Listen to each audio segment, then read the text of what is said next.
თქვენ იცით რომ თითქმის ყოველთვის რუსულიდან თარგმანი ერთ არ გამოთქვას კარაბლიანა ბალ როცა კახაბასილიასთან მაგ საქმე ვამბობ რომ ყოველთვის ჩამოფრინდება თუ არა ჩვენთან მოდის ნუ ზოგჯერ შეიძლება ერთი დღე მაინც და წამატებულია გუშინ ჩამოფრინდა და დღეს მოვიდა მაგრამ აი დღეს ჩამოფრინდა უნდა ჩამოფრინდიყო დილით დაიგვიანა და 1 საათის წინ ჩამოფრინდა შეჯიბრებიდან უცხოეთი ამის შესახებ თავად იტყვის დღეს ნამდვილად გემიდან მეჯლისზე მოვიდა და გაგვახარა და კიდე ერთი ძალიან აი სწორედ მიზეზი იმისა რომ იგი არ მოვიდა შავი კამრით იმ კამრით რომელიც უნდა გადაეცა ვლადიმერ გუსაევიჩსათვის ეს დიდი ხანია ვიცი ჩვენ და დიდი ხანია ელოდებოდა რომ ისინი ამ ჩვენ სტუდიაში შეხვდებოდნენ ერთმანეთს და ეს სასიამოვნო ისტორიული მომენტი იქნებოდა ჩვენთვის რა თქმა უნდა სასიხარულო და რომ მოვიდა თქვა აი ახლა მე პირდაპირ მოვდივარ აეროპორტიდან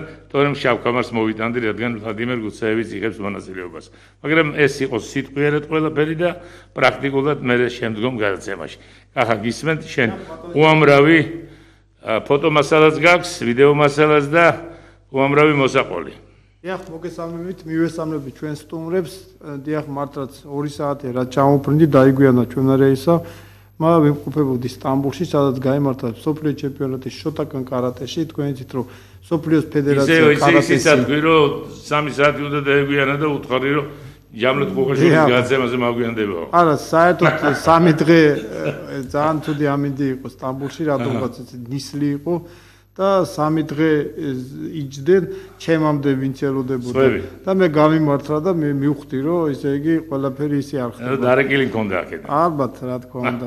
გაიმართა მსოფლიო ფედერაცია აერთიანებს 5 მიმართულებას კარატეში და ერთ-ერთი ყველაზე დიდი მიმართულება შოტაკანია, ყველა ატარებს თავის მსოფლიო ჩემპიონატებს და მეორე ბოლოს ტარდება უკვე საუკეთესოთა შორის საუკეთესოების მსოფლიო ჩემპიონატი. რომელზეც მე მოგვიანებით მოგახსენებთ 3 დღეში მივემგზავრებით უკვე აი მსოფლიო ჩემპიონატზე დუბაიში ჩვენი საუკეთესო შემადგენლობით იმაზე ცალკე მოგახსენებთ ეხლა რაც შეეხება სტამბულში რა თქმა უნდა ესე იგი როგორც თქვი შენ რომ მსოფლიო ჩემპიონატია ყველა ტელემაყურებელს ერთი გვარი გამოუჩნდა თავში ხო უცბად აღმოჩნდა დიახ ჩვენი ისტორიული პიროვნება რომელიც სტამბულში გადიოდა წნას ჩვენ ვიყავით ჩვენ შეკრება გავიარეთ მანამდე სტამბულში ჩვენი ნაკრები ემზადებოდა შემდეგ უკვე მსოფლიო ჩემპიონატი 5-დან 7 ნოემბერს გაიმართა მსოფლიო ჩემპიონატი სტამბულში ძალიან მაღალი დონის 45 ქვეყნის 2000-ზე მეტი სპორტსმენი იყო ჩვენ წარმოვადგინეთ აქ ამ შემთხვევაში ახალგაზრდა სპორტსმენები რომლებიც მართლა ძალიან კარგად გამოვიდნენ ჩვენ ყავდა წაყვანილი ვეტერანი სპორტსმენი ჩვენი მაკაბიელი მამუკა თეთრაშვილი რომელმაც გაიმარჯვა და მამუკა მიუხედავთ უკვე ასაკისა თქვენ 63 წელსა დიახ მაინც ვეტერანებთან შორის შორის მე პირბადე ხო ესე იგი აჩვენა ჩემი პირბადე აქ არის მაკაბი ოზლევსკი დიახ ამით ესე იგი ამ წელს უნდა ყოფილიყო მსოფლიო მაკაბია და მაგრამ გაიმართება მეორე წელს და დიახ და მაკაბიადაზეც ჩვენ ცალკე გვექნება უკვე ცალკე გვექნება ალბათ ზადებაც და საუბარიც იმიტომ ეს ძალიან მნიშვნელოვანი ღონისძიება ჩვენი ორგანიზაციისთვის და აი ზუსტად მამუკა თეთრაშვილი რომელიც ერთ-ერთი პირველი მაკაბიელია 93 წლიდან დაწყებული ისე ფორმაში ისე მემზადება და 28 წლის წინ გამოვიდა ატლეტ 93 წელს გამოვიდა პირველად როცა საქართველოს წარდგა მაკაბიადაზე ეს იყო ნუ ბატონ ჯამლეთის დამსახურება რა თქმა უნდა და ჩვენი აი იქნება ვიდეო მასალა პარაკარატე ჯონი თოფური ეს არის გმირი ნამდვილად ჩაგვირთეთ ვიდეო მასალა კარატეზე აქვს ვიდეო მასალა, აი წარმოიდგინეთ ჯონი თოპური, რომელმაც ავღანეთში დაკარგა ორივე ფეხი და მიუხედავად ამისა, ჯონი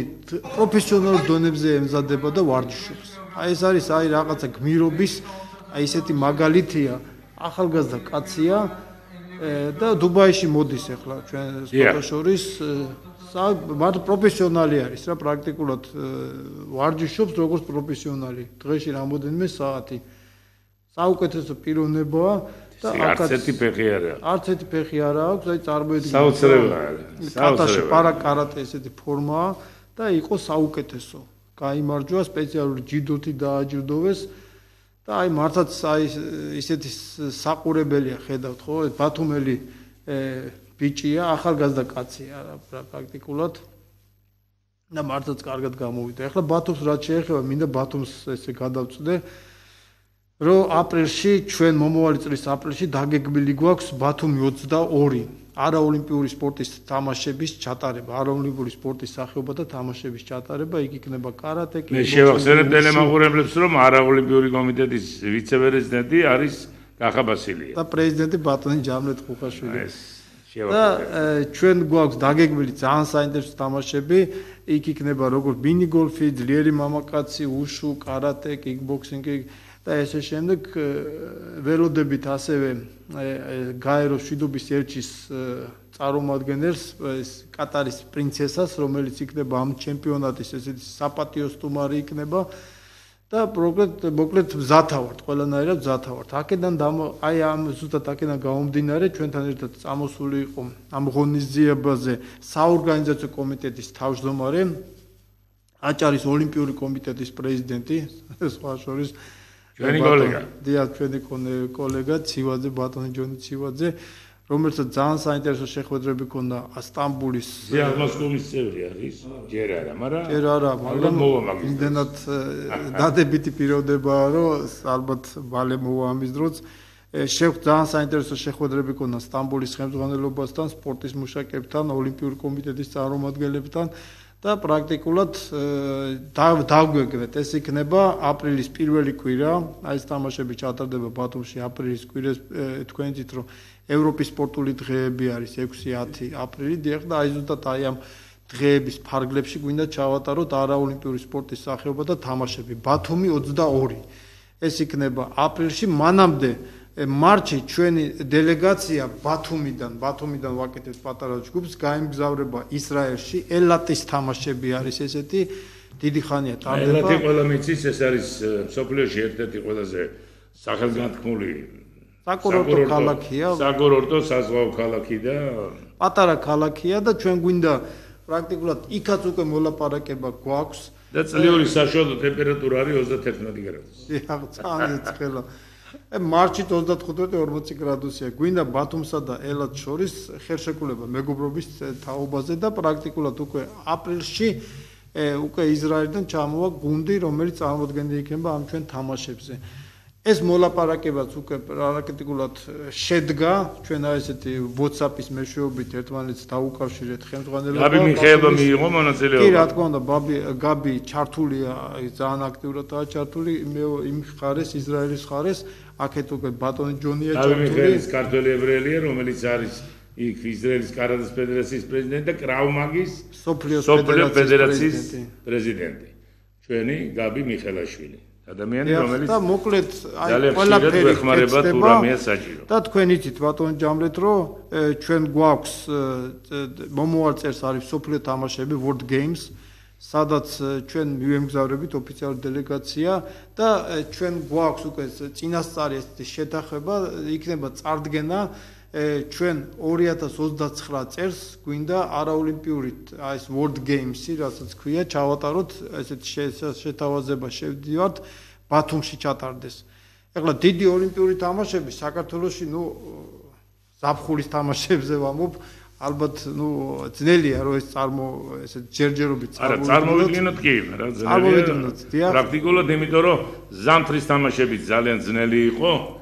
დიახ, წლების განმავლობაში ოცნებობდით, თუმცა მოვიდა უკვე ამოსნების ბატონი ლერის დამსახურება არის და ბატონი ლერა ეს შეძლო და ბატონი ჯამლეტი ამ შემთხვევაში შეძლებს იმას, რომ 29 წელს 2029 წელს პირველად აი ამ რეგიონში საერთოდ აი ძალიან რთული არის ამის მოპოვება და ჩვენ ევროპის თამაშების საორგანიზაციო კომიტეტი მხარს გვიჭერს ყოველ შემთხვევაში და მომხრეები არიან 26 წელს სტარდება ჩინეთში ეს თამაშები და უკვე 29 წელს თვითონ ჩინელების მომხრეები არიან რომ ჩატარდეს საქართველოში რომ ბათუმმა უმასპინძლოს ბათუმის ჩვენ გავაგზავნეთ ეს თელი ინფორმაცია ძალიან დიდი მგონიაობა დიახ 29 წელს რომ რეპორტაჟი დავიღოთ დღეს გარეშე ეს წარმოუდგენელია პრაქტიკულად დაგვეხმარა ის რომ ახალი სტადიონი, ახალი სპორტის დარბაზი იცით ბათუმში როგორ აქტიურია და ის რომ ბათუმი გამოცხადებული იყო ევროპის საუკეთესო სპორტულ ქალაქად იყო გამოცხადებული მგონი შარშან, ხო თუ არ ვცდები ზუსტად, მაგრამ აი ეს ყველაფერი ჩვენ ინფორმაცია. სხვადასხვა ერთ ჩარტოს გავაკეთებ ბათუმთან დაკავშირებით რა. ისრაელში 4 თვე ვიყავი ხომ კურნალობდი 130 დღე უფრო მეტი. და როდესაც ჩვენ მანქანა გვემსახურებოდა, მაგრამ იყო მომენტი, როდესაც გვინდოდა ტაქსი წავსულიყავით ბედეო. დავჯდებოდი ტაქსში და ძღოლი იმწუთას როგორც კი გაიგებდა რომ ჩვენ ვიყავით ქართველი ებრაელები.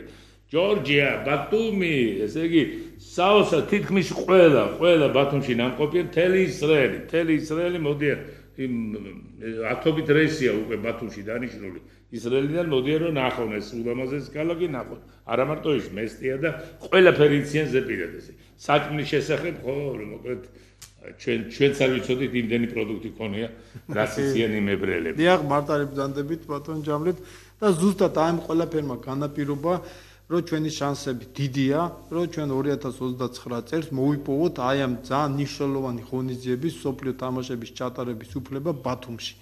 ჩვენ ამას ალბათ გავაკეთებთ და იმის გარდა ჩვენ ვამზადებთ რამოდენიმე სპორტის სახეობას, მათ შორის კარატე, ჯიუ-ჯიტსუ, იქნება მინიგოლფი, რომელიც მონაწილეობას მიიღებს ამერიკაში სოფლიო თამაშებზე მომავალ წელს. ეს იქნება სოფლიო თამაშების შემდეგ ჩვენ გვაქვს ზუსტად 10 დღის შემდეგ უკვე მაკაბია და სოფლიოს მაკაბია და იქ წარმოდგენილი იქნება ყოველ შემთხვევაში კარატე მზადაა. თუ იქნება კიდე სხვა სპორტიც. ზედიზედ გუნდურ პირველობაში ვიღებთ დიახ, ჩვენ გუნდური უკვე პრეტენზია გვაქვს ჩვენ რომ ცოტა დაგვაქვს და წინა მაკაბიადაზე რომ საერთო გუნდურ ჩათვლაში კარატეში პირველი ადგილი აგვეყო ისრაელმა ძალიან ცოტათი გაგვასწრო.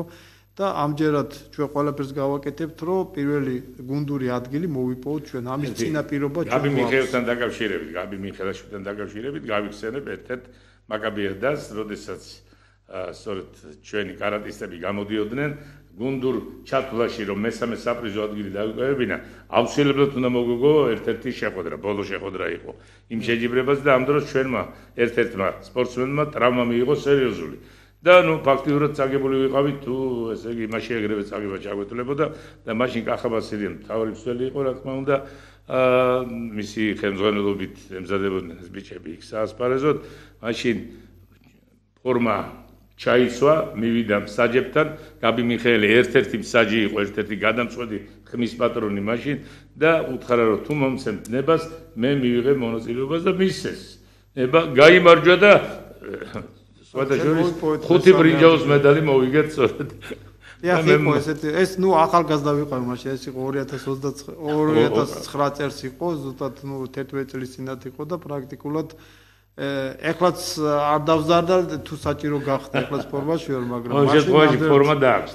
ნიშნულოვანი წარმატება იყო და ამჯერადაც ვფიქრობ რომ ჩვენ ყველაფერს გავაკეთებთ რომ ეს მოვიპოვოთ. ეხლა რაც შეეხება ბოლო ერთი ის შევახსენოთ 2013 წელს როდესაც ყველაზე ახალგაზრდა გახდა სოფლიო მაკაბიადის გამარჯვებული თემურ ყვითელაშვილი.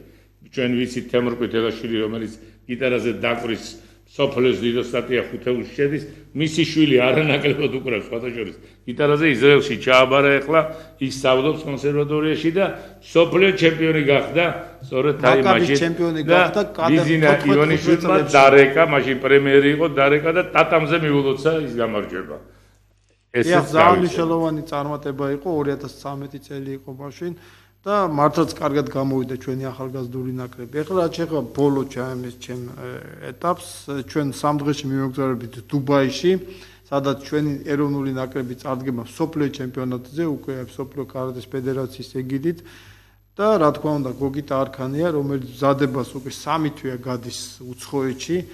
ჩვენ ყველაფერს ვაკეთებთ რომ ესე იგი პოლონეთის ევროპის თამაშებისთვის გოგიტამ უკვე საუკეთესო შედეგი დადოს და გაიმარჯვოს თქვენ ზღაპრული მონაცემების პატრონია პოლონეთში ტარდება იმაში კრაკოვში მგონი ხო დია კრაკოვი უმასპინძლებს ევროპის თამაშებს და სოფლიო თამაშებზეც გვინდა გოგიტა არქანიასთან დაკავშირებით 3 წლის წინ მე შემდეგ უჯა ვიჯექით შემდეგ ლერიც იყო როდესაც გოგიტა არქანიაზე ჩამოვარდა საუბარი და როცა კახამ თქვა რომ გოგიტა არქანია მიიღებს მონაწილეობას ოლიმპიურ თამაშებში ნუ ჩვენ ცოტა გაგვეღიმა ხო ცოტა ირონიული ცოტა ეს გავიგებთ რომ არ შეემჩნია ხო რომ არ შეემჩნია და ეს იყო სასწაული მაშინდელი ნათქვამი იყო სასწაული რომ გოგიტა არქანია მიიღებდა მონაწილეობას ოლიმპიადაზე მხოლოდ ერთ ზონაში 10 ადამიანი ხდება სოფლიოს საუკეთესო 10 ადამიანი და 100 მილიონი ვარჯიშობს კარატეში და მოკლედ ვერმა ისე გაამართლა, რომ მე მგონი დაუჯერებელიც კი იყო,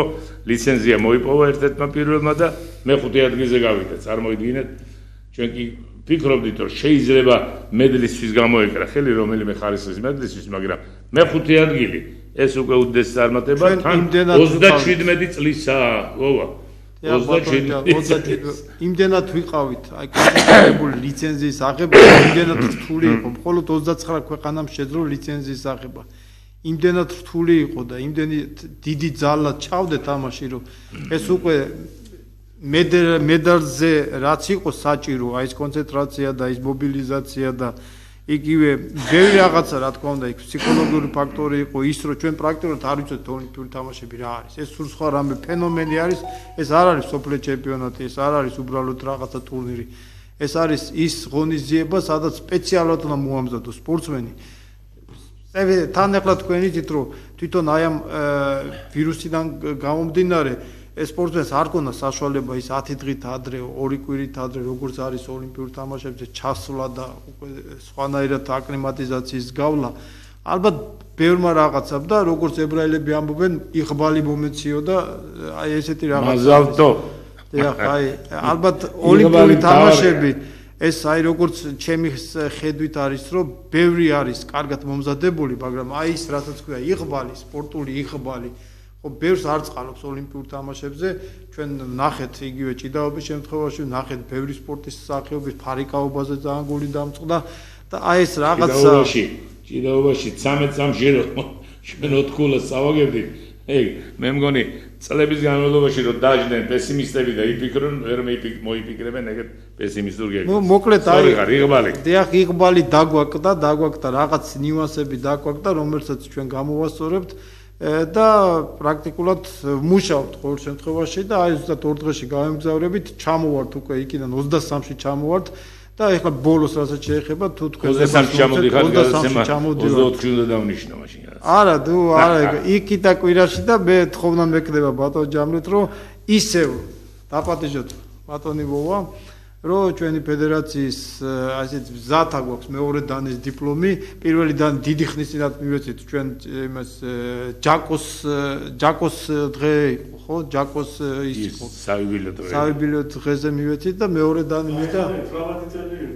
დიახ, კაი ქრისტინათ იყო და მეორე დანი გვინდა რომ გადავწეთ ბატონ ვოვას და თუ თქვენ საშუალებას მოგცემთ რომ სტუდიაში გავაკეთოთ. არა, ეგრე უნდა გავაკეთოთ. ჯერ სიტყვიერად გავაგებინოთ ტელემაყურებელებს რომ სიტყვიერად ეხლა ბევრმა შეიძლება არ იცის. ესე იგი ისეთი დანი კი არ უნდა მიეცეს, აი როგორც მე არა საპატიო არა ამიტომ რომლებსაც კარატესთან არაფერი სიახლოვე არა, გარდა იმისა რომ მოდიან დასაჯილდოებად, ანუ ყურებენ როგორც მაყურებელი. ეს კარატისტი იყო. დიახ, სერიოზულად ვარჯიშობდა. ძალიან სერიოზული კარატისტი გახდებოდა დაუშვათ ბოლომდე რომ გაყოლოდა. დიახ, სერიოზულად ვარჯიშობდა, ჩვენ მეგობართან გულბანი იყო, ესეთი ვლადიმერ გულბანი იყო, სერიოზულად ვარჯიშობდა და სხვადასხვა რომელიც ძლიერ მამაკაცთა ფედერაციის დამფუძნებელი გახდა მე. დიახ, არა ეს სხვა გულბანი არის. გამოცდების ჩავარებული კაცი. დიახ, გამოცდები ძალიან სერიოზულად ვარჯიშობდა. აბალაკოვის ნახტომი ქონდა ვოვა გუცევს 1 და 5 სანტიმეტრი. ეს იყო მსოფლიო რეკორდი, მაშინ არ აღწევდნენ ამას ყურადღებას. აბალაკოვის ადგილი და რო ხტები 1 და 5 ვერც ერთი კალათბურტელი ვერ ხტება. აი ეს 3 მეტრიანი კალათბურტელი. სადაც ახლოს იყო ვარდანიანის ესე ხტებოდა სადაც. იური ვარდანი. დიახ, ესე ხდებოდა ეს. ერთი იყო მე ეს ოლიმპიური ჩემპიონი ერთი იყო. და აი ეს ნახტომი მასაც უძლიერესი ქონა და აი მოკლედ აი ბატონ ვადი აი საუკეთესო იყო და სხვადასხვა იმ პერიოდში მე ალბათ შეხედა გუცაევს და მიხვდა და მე სერიოზად ვარჯიშობდა მარადონაც მეორე დანის მფლობელი იყო კარატეში. ისე რომ თქვენ პირველი არა მარადონამ გაიგო ეგ ამბავი. ალბათ გაიგო და დაიწყო სერიოზად. ნუ ეხლა მინდოდა გუჯასთან გადასულიყავი, მაგრამ ისეთი სვოტკები მიუწოდა. ისეთი ხიდი გააბა ეხლა კახაბასილიამ რომ რა თქმა უნდა ვოგუცაევთან გადავალთ ეხლა ალავერს.